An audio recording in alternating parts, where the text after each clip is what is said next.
Let me tell you about a young prophet in the Bible. He stood at the height of his grace, at his peak, but then he fell. Not because of enemies, not because of fear, but because of disobedience. I know most of you don't know this story, so let's dive in. In the day of idolatry, the Lord raised a challenger. Bethel, the house of God, had become the house of Baal. King Jeroboam stood in power, yet the ground beneath him was already shifting. A man came from Judah, not by the will of man, but by the word. Alone, unarmed, a silhouette against the blinding sun. The crowd parting like the Red Sea, not for a king, but for a stranger who spoke without fear. O altar, altar, hear the word of the Lord. His voice did not shout, it commanded. The silence of judgment fell upon the festival. The altar of Jeroboam groaned. It cracked in two. The fire of the Lord consumed the wood, and the sign was given. Jeroboam, the king of Israel, stretched out his hand, but the flesh failed him. The arm withered, a symbol of a kingdom without faith. Pride broke before power. The king fell. Pray for me, he begged, realizing the cost of his throne was his life.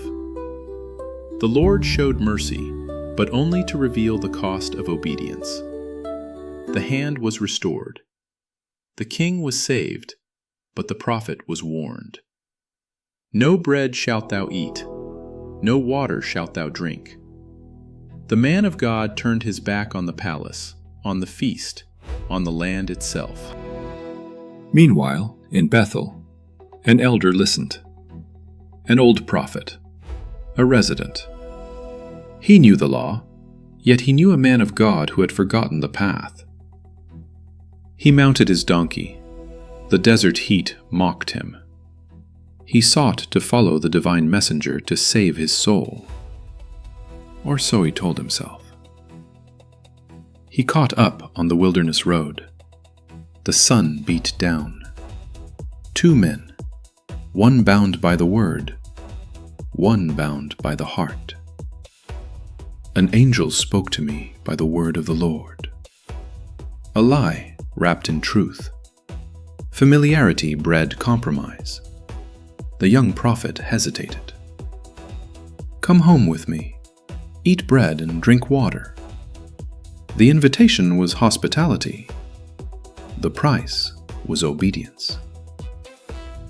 The resolve faded. A nod was all it took. The path back to Bethel was taken. The fatal step was made. They returned to the city of exile. The gates closed behind them. They were leaving the wilderness. They were returning to the danger. At the table, the simple bread tasted like ash. He ate. He drank. He broke the covenant. The old prophet's face darkened.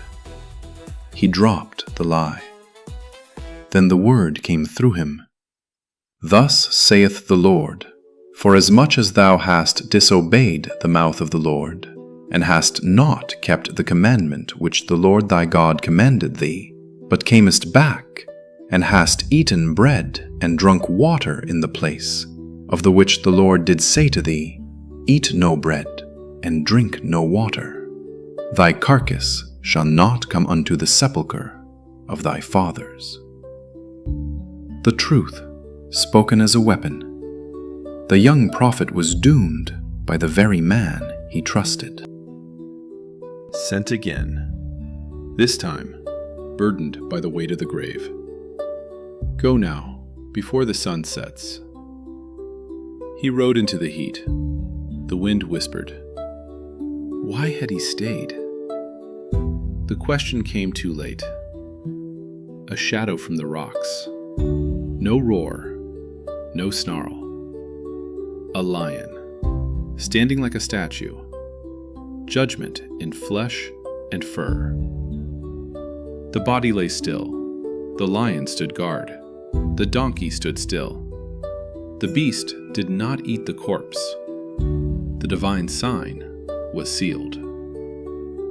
The elder returned. He saw the truth. He wept for the son of the word. Oh, my son.